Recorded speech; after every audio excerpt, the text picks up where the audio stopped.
Hi, my name is Dr. John Alchemy with Rate Fast Express. Today I'm talking to you about maximal medical improvement and permanent work limitations.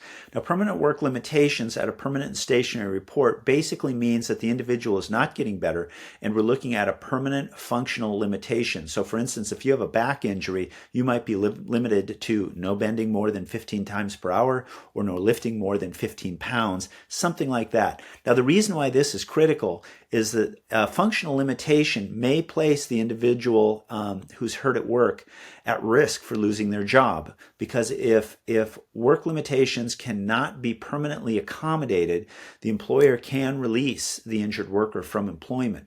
And this can be a very stressful and frustrating situation, both for the injured worker and the employer, who now has to go out and find another employee.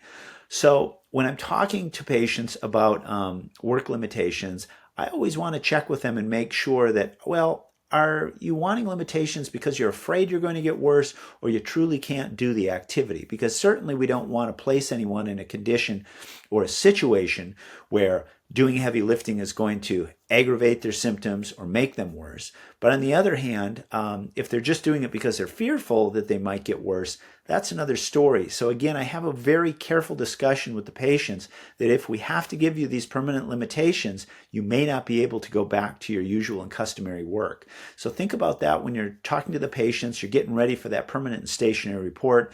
If there's going to be functional limitations that are going to be permanent, make sure that the patient understands this and that it's clearly written in the report. And try to be as specific as you can about functional limitations. No standing more than 20 minutes per half hour. No climbing more than 2 flights of stairs in an hour. No at or above shoulder level work more than 10 minutes in an hour. Because the more specific you can be in these permanent functional limitations, the more quickly a determination can be made by the employer if that individual is going to be accepted back to work or if they're going to have to find other employment.